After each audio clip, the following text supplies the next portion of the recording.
Hello and welcome to Trees, the Silent Sentinels. I'm Sherwood McCaskey.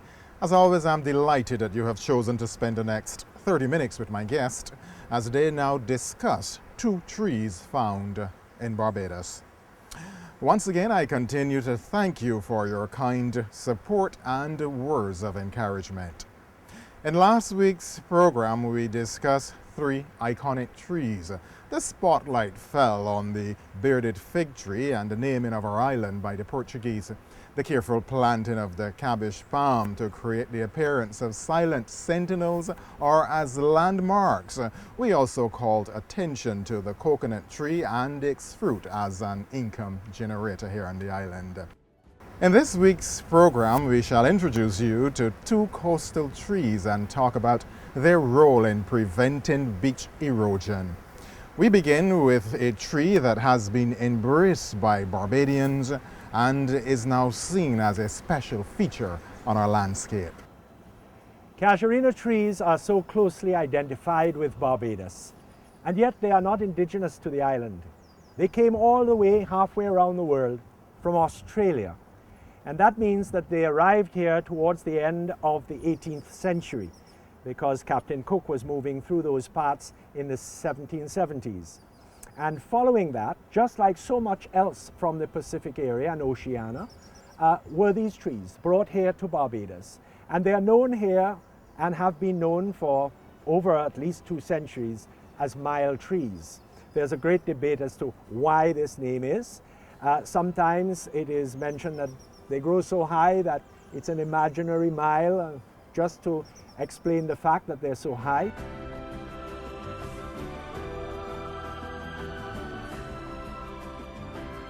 M-I-L-E, because the Barbadian argues that it goes a mile up into the air.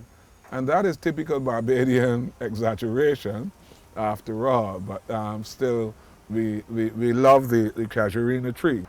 Well, it is the Barbadian way of placing greater emphasis on a subject or either highlighting or calling attention to something that is seemingly standing out above the others. The casuarina tree does not grow to the height of a mile. In fact, it reaches about 35 meters in height. That is exactly 0.02 of a mile. Now, because of their height, the careful planting of these trees acted as landmarks and demarcations many years ago. Interestingly enough, they are still seen as good landmarks. But also as measurements. So once again, just like the royal palm, the cabbage palm sometimes, you would have these trees planted along boundary lines so that you could, at a distance, see the extent of your land. And the planters of Barbados, in their wisdom, planted quite a considerable number of casuarinas. But then, they were seen to be very good for holding the soil. And so in many areas, particularly we find in areas where it is common to have erosion and slippage, that these trees were planted to be able to secure the soil. Its primary purpose, as we can argue, is to maintain the integrity of the land around the seacoast so that the mighty Atlantic, which envelops all of Barbados, remember Barbados is squarely in the Atlantic, it is not at all in the Caribbean, so that the mighty Atlantic does not erode all of our land. So we have to thank the casuarina for that. And the casuarina, it likes the seacoast. It likes sandy soil. It grows well in that area. In areas like this, particularly along the seashore, where during hurricanes and storms you'd have inundation, you would find that these were planted very reasonably close together so that the roots would overlap and that you can have a firm connection to hold the soil along the seashore. And that's why we find so many casuarinas growing along the seashore here. Barbados, as you know, as a coral island, suffers from erosion, sea erosion. And our eastern seaboard is testimony to that. I, as a denizen, as a not native of St. John, I am aghast at how the St. John Sea Cliffs from College Savannah right through to Martins Bay and Glen Burnie, how they have been eroded. And the one element which has kept erosion to manageable extent has been the casuarina. The foliage of the casuarina tree consists of slender green to gray-green twigs bearing small scaled leaves in a pattern of spiral or concentric circles of 5 to 20. The flowers are produced in small catkin-like inflorescences and are simple spikes. The casuarina pales by comparison to the royal palm and the mahogany in girth. The casuarina is a slim, slender almost tree, and as it grows taller, it goes to a filigree kind of existence so that it looks frail up at the top. And many boys have wondered, you know, when you're at that stage, when you're invincible and when you think you believe you can fly, fellows have dared one another to climb a casuarina tree right out to the end.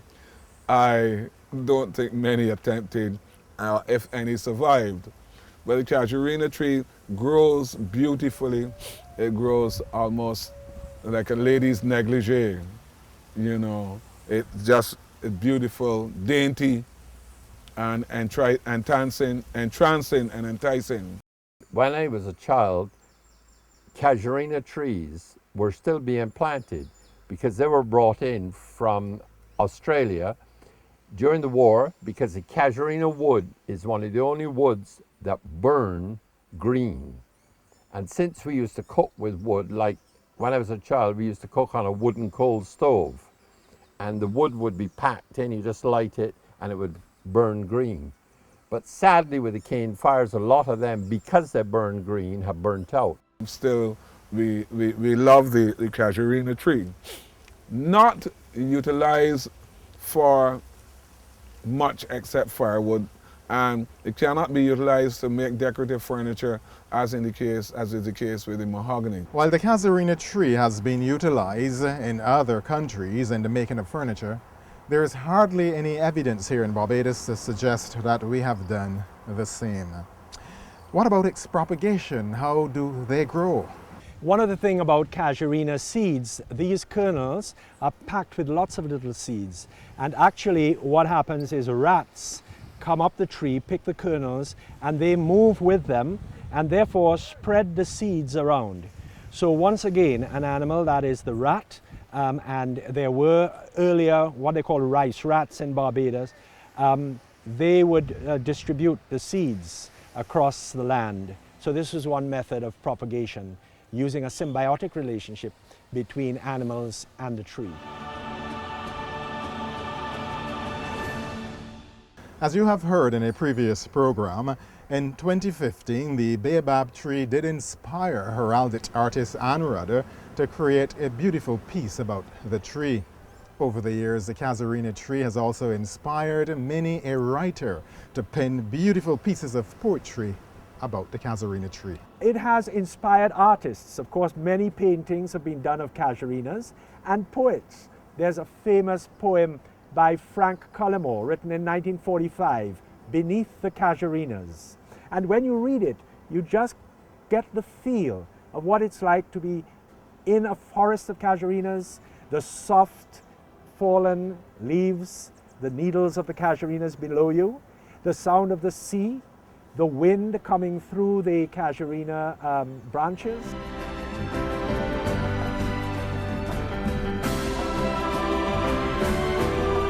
We walk slowly beneath the casuarinas.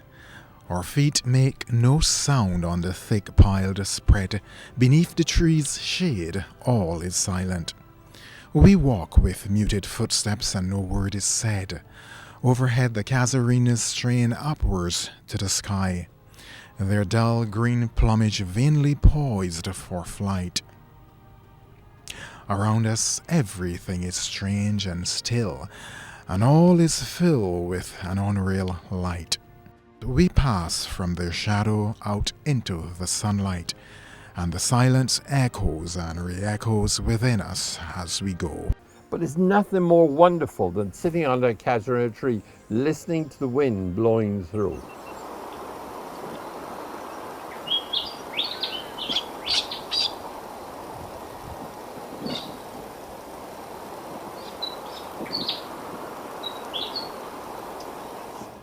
And the poem evokes this really patriotic as well as natural aspect of Barbados. The casuarinas brought all the way from Australia, and yet very much a Barbadian identified tree.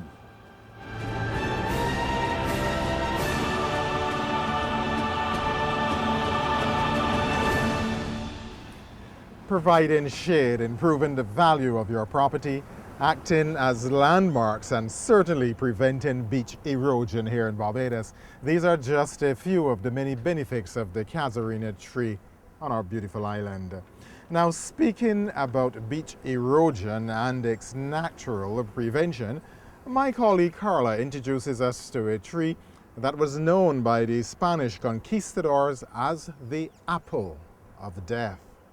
When you speak of coastal vegetation in Barbados, there is one tree which stands out, and that is the manchineel tree. It's famous for a number of reasons, one of which is the fact that it has a very poisonous sap. Now, the tree is present in coastal areas, primarily on the west coast of the island, so it wouldn't really be found down south or over to the east. It has a small round seed, which is very corky and lightweight and easily distributed by waves. So generally when you see seeds washing up on the beach, they're typically manchineel seeds. Now these seeds germinate extremely easily, and the trees are salt tolerant and drought tolerant as well, so they do very well growing along the coast. Now the manchineel tree can reach as much as about a meter or more in diameter and 40 to 50 feet in height. It is a crucial tree for coastal development, especially in the Caribbean, where many of the islands are strongly dependent upon tourism. The manchineel tree is excellent as a windbreak, so when we have extreme weather events such as hurricanes coming over, they tend to shield the properties and buildings at the back of the beach from those very strong winds. They also work as wave breaks, and they will break any high seas or high swells that come onto the beach. Now, in addition to that, they have an extensive root system, and this system is prime for holding together the sand and keeping the sand when you have high intensity waves. So they do very well to maintain the beach. The manchineel tree is an endangered species. It is also quite peculiar. There are a number of features of this tree which everyone must be mindful of. Now, if any part of the tree is broken, this milky white sap exudes. This sap is an irritant, so it can cause blisters on the skin. If it gets into the eye, it can cause temporary blindness. And if ingested, it can cause severe respiratory problems. So you can have the closing of the throat. When you swallow, you'll have problems with you can go all the way down to your stomach. And it has even proved to be fatal both in humans and in livestock. But that's only if it's consumed. These berries that come off the tree are extremely poisonous. Now, the indigenous people had this fantastic knowledge of the natural elements, the vegetation of these islands. And they knew, because of this poison, that they could utilize it in their warfare. So what they would do is get the juice from this, and they would put it on the tips of their arrows. And when those arrows pierced into the bodies of their enemies, it would actually eat out the inside, flesh inside, and create a major damage. And of course, the further it got into the heart or the lungs, you can imagine this very caustic, toxic material would seriously affect the enemies. If not kill them, at least disable them for a period of time. Perhaps the most famous victim of the man chenille is probably Conquistador Juan Ponce de Leon, who led the first European expedition into Florida in 1513.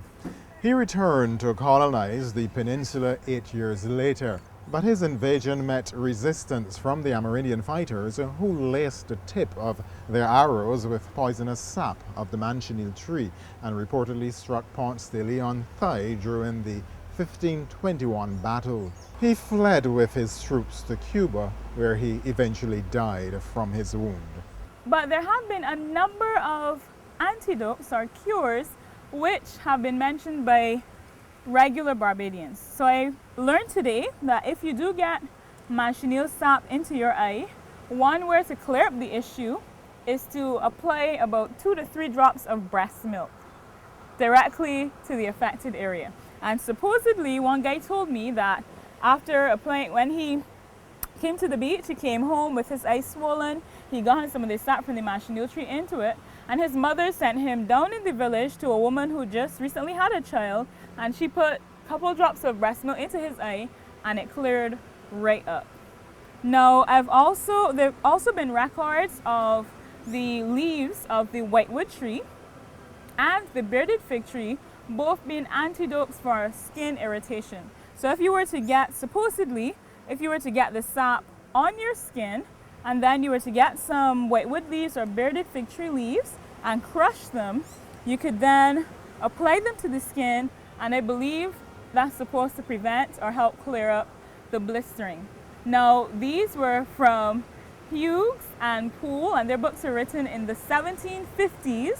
So these are not proven antidotes, but again, it's anecdotal stories. Now, while these folk remedies have reportedly worked for many, this program should not be seen as an implied endorsement of what my colleague Carla shared. We suggest you seek medical attention should you be infected with the sap of the manchineel tree. Now, the manchineel tree also has these lovely green fruit. They almost look like small green apples. And these are typically what people would see. They look as though they're supposed to be edible. They smell almost as though they're supposed to be edible. And then unfortunately, they would pick them and consume them. Now, this of course causes a variety of issues, as we mentioned before, and people must be very, very careful not to touch the manchineel liquid. So if you're going to be anywhere near a manchineel tree, don't pick any leaves, don't break off any branches, do the exact opposite to what I've just done. Don't pick any fruit, and certainly don't put any part of the tree in your mouth. However, that's not the end of it. If you are at the sea and you happen to be in the water walking on the beach and the rain starts to fall, you also want to avoid sheltering under the manchineel tree, because the rain, as it falls, can bring some of those skin irritants down with it, which are soluble, and when the raindrops go on your skin, you can get blisters. Now, interestingly, one little anecdote is that the whitewood tree I mentioned, which is supposed to be an antidote for the manchineel sap, can typically be found directly next to the manchineel tree. So I'm actually looking at 2 large whitewood trees directly next door. So wherever you see the manchineel, you would see the whitewood. And previously, before the coastal development in Barbados, you also would have seen a number of bearded fig trees along the coastal areas as well. So these 2 trees, which are supposedly to offer antidotes to the manchineel blistering sap, are found within very close proximity. Really and truly, if we simply pay attention to our surroundings, don't stand under it while it's raining, and we don't break any part of it or attempt to consume it, the manchineel tree will do us absolutely no harm. Because of the highlighted negatives of the manchineel tree, people tend to destroy them. But in reality, these trees are natural windbreaks. They fight against beach erosion. They protect us in the face of sea levels and hurricanes. The manchineel trees are truly silent sentinels. Its benefit to the western coastline of Barbados has been invaluable. And in these times when we need our beaches now more than ever, when we have issues such as sea level rise and sand loss, and when we're trying desperately to hold on to our coastline, trees such as the manchineel, which plays such a pivotal role in protecting our beaches, are certainly needed. They're definitely required. While these manchineel trees, especially with the potential negative effects, seem like something that you'd want to get rid of, they are crucial to the maintenance of our very vulnerable coastline. And as a number of hotels such as Sandy Lane have proven, it is quite possible to work around the manchineel tree and still have it on your property. The Sandy Lane Hotel has two of the loveliest manchineel trees growing directly in front of their beach, in front of their hotel, and they've managed to work around the welfare of their guests and the maintenance of those trees. Unfortunately, that is not the situation the entire length and breadth of the west coast of Barbados. There is much to be lamented there. Historian Dr. Lennox Honeychurch places this destruction of the west coast in correct perspective. Since 1627, the human impact on Barbados has been tremendous. By the 1680s, some 80% of the forests of Barbados had been stripped away as the sugar industry took root. Even the small settlements of cotton and tobacco and ginger and the like, as they came from the west coast and started to develop into the forest, we had the main forest areas going. There was a line of trees along the coast, but from the 1950s, when the west coast became this desirable area for hotel development, particularly after the Second World War, when English investors arrived, Sir Ronald Tree and others like them, very wealthy and aristocratic people who saw the west coast as this attractive place, more and more people bought out the plantation lands. So the plantation lands themselves did not really require the edge of the shoreline. They were more concerned with the soil inside. Now, it must be noted here that there were a number of factors that led to the so-called development. The land in particular was not the most desirable for the cultivation of sugarcane. The most desirable land, as you heard, was inland. Now, the coastal area was somewhat swampy at the height of the sugar industry. The land was seen as having very little value, hence wealthy developers came and constructed their dwellings. It was seen as the perfect place for this industry that was now taking root in Barbados, tourism. But tourism wanted to be on the beach, and so we found these intrusions all along the shore into the sea, so people could step right out of their rooms and their homes and get down onto the beach.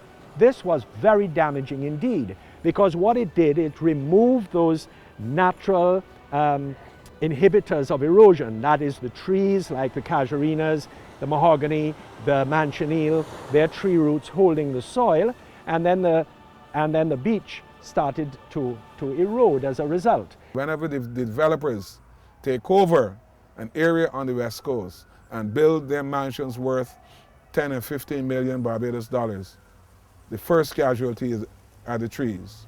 The cochineal, or as we call it, the scrunchy needle, which perforated, which populated the west coast. That goes, all right? All of those trees which help to keep sand erosion at bay on the west coast, they go whenever your developers move in, unless you're they're civic-minded, like people at Royal Pavilion, Heron Bay, Sandy Lane, etc. But individuals tend to remove the trees and plant concrete.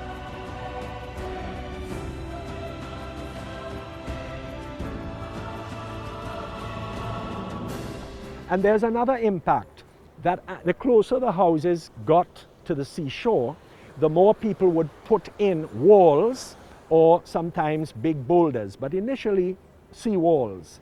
Now what happens is, when you have the natural flow of the wave coming up on the beach between the trees and going back, you don't get an erosion as heavy as you would if you have a stone wall. The wave comes in, hits the wall, and then pulls itself backwards, taking with it a great deal of sand.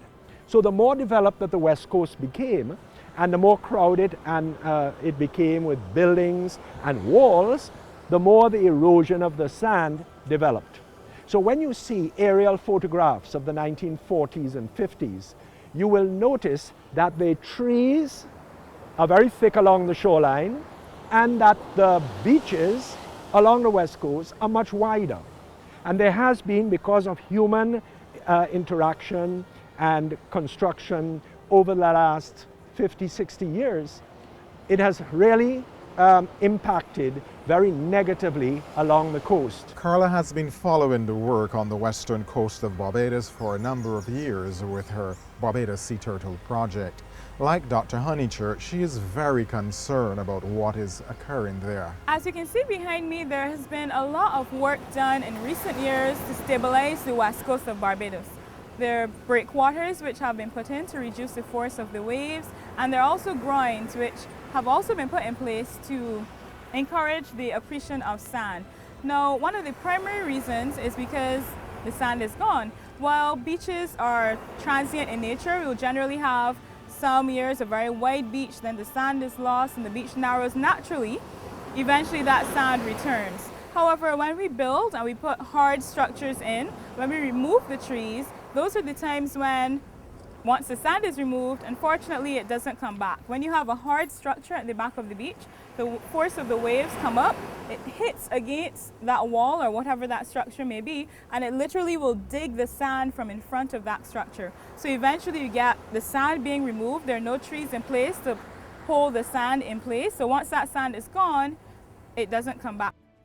And so what we see happening is things like these groins being constructed to attempt to keep the sand in. Over here you have a natural coral reef area, and that in itself, in its natural state, is a protection for the shore. But this is natural coral developing, the waves breaking on the coral, therefore they are not as strong, and then coming up more gently onto the shore. If you let effluents and other poisonous substances go out onto those reefs, what you find is the reefs die, and they can no longer take the force of the waves, break the waves before landing on the shore. So you find that a lot of different elements are causing this kind of erosion to take place. But once the vegetation is gone, it really is fighting to hold back the tide. Now, we have not had a major hurricane since Janet, but if we do, you're going to find that these sea surges are going to really make a major impact. These things have not been tested, if you want, in over 50, 60 years. And so what we're going to find is there's going to be a major impact, and we'll be able to see for ourselves the way in which these major swells are going to affect the west coast of Barbados. But in the early days, in the pre-Columbian days when the Arawaks and the Kalinago Caribs were living here, this undisturbed sea defense of trees was what protected their settlements, which were just a little further inland, and also protected the coast and protected their fisheries, the coral reefs that they depended on so much before the arrival of European and African settlement. Throughout this series, you were told of the lives of the Amerindian people, how they lived in harmony with their environment. And certainly, if we were to follow their examples, we too would be good custodians of the environment, and certainly we would wish to plant more trees to protect our coast. And so that's it for this program. I'm Sherwood McCaskey. As always, I appreciate the fact that you have opted to spend the last 30 minutes with my guest. Do join us next week at the same time as we continue our look at the coastal trees here in Barbados.